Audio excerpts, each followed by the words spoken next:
This report I received today is a monumental document in more ways than one.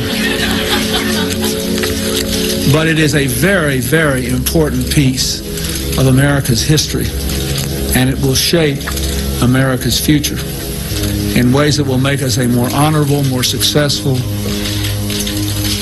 and more ethical country.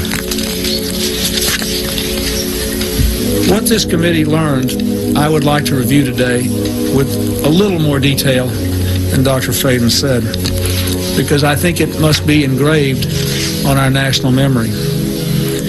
Thousands of government-sponsored experiments did take place at hospitals, universities, and military bases around our nation. The goal was to understand the effects of radiation exposure on the human body. While most of the tests were ethical by any standards, some were unethical, not only by today's standards, but by the standards of the time in which they were conducted. They failed both the test of our national values and the test of humanity.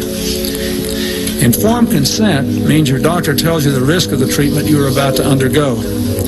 In too many cases, informed consent was withheld. Americans were kept in the dark about the effects of what was being done to them. The deception extended beyond the test subjects themselves to encompass their families and the American people as a whole. For these experiments were kept secret, and they were shrouded not for a compelling reason of national security, but for the simple fear of embarrassment, and that was wrong. So today, on behalf of another generation of American leaders and another generation of American citizens, the United States of America offers a sincere apology to those of our citizens who were subjected to these experiments, to their families, and to their communities. When the government does wrong, we have a moral responsibility to admit it. The duty we owe to one another to tell the truth and to protect our fellow citizens from excesses like these is one we can never walk away from.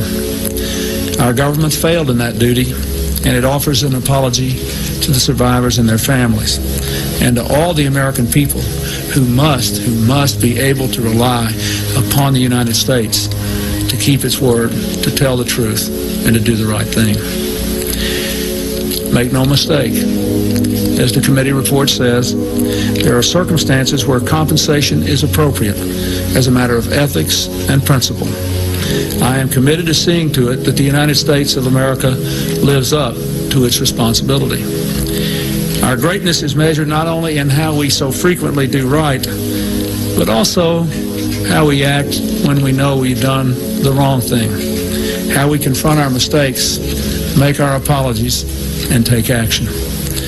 That's why this morning I signed an executive order instructing every arm and agency of our government that conducts, supports, or regulates research involving human beings to review immediately their procedures in light of the recommendations of this report and the best knowledge and standards available today, and to report back to me by Christmas. We are anonymous. We are legion. We do not forgive. We do not forget.